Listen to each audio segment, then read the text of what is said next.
大家好，我是超子。家里面的剩馒头吃不完了怎么办？可千万不要扔掉。今天用馒头给大家分享一道我小时候最爱吃的一道美食——鸡蛋炒馒头。首先用锯刀法把馒头切成厚片，锯刀法就像拉大锯一样来回推拉，这样切的馒头不散不掉渣。把馒头切成稍微大一点的小块，切好以后放入盆中，碗中单数打入2个鸡蛋，放入一点胡椒粉去除鸡蛋的腥味。用筷子把蛋液搅拌均匀，然后浇在馒头上面，再次搅拌均匀，使蛋液全部包裹在馒头上面，这样馒头吃起来会更香，只闻蛋香不见蛋影。接下来准备下配菜，半个洋葱切成小块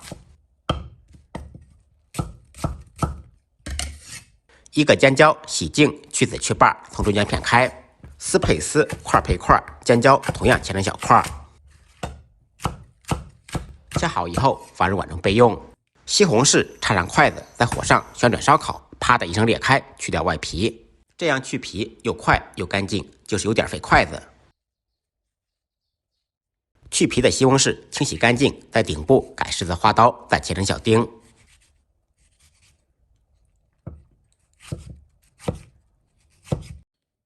调煎好的再放2根火腿肠，切成小圈。再准备4、5粒大蒜，趁其不备，拍匀剁碎。葱花稍微多放一点，切好以后一同放入碗中。起锅，锅烧空气，烧至冒烟以后，先放入少许油，用油热面锅的全身。油热以后，放入馒头，在锅中煎炒。炒馒头时全程开中小火，不然很容易炒糊。全程要勤翻拌，使其受热均匀。开中小火在锅中煎炒2、3分钟。把馒头炒至碎满金黄，这样吃起来才没有鸡蛋的腥味，而且外脆里暄软。炒好以后盛出，倒入碗中备用。现在的馒头已经熬香了，放点椒盐、孜然面也别具一番风味。另起锅，锅烧热，放少许油，油热以后放入蒜末、葱花，爆出香味。小料炒香，先放入西红柿，边炒边用勺子按压，把西红柿炒出汤汁。前期可以先放入一点盐，这样更容易炒出汤汁。开中火炒1分钟，烹入少许生抽酱油，提前提味。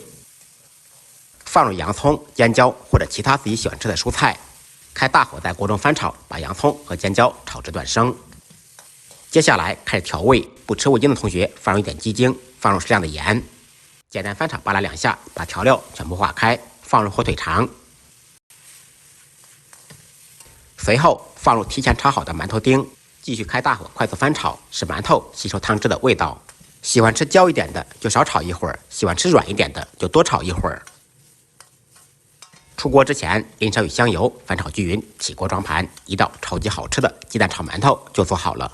这种美食您吃过没有？如果没有吃过，我强烈推荐。家里面有剩馒头的一定要试着做一下，不好吃您提着鸡蛋来找我。感谢您的支持点赞，再忙再累记得按时吃饭。下期视频见，拜拜。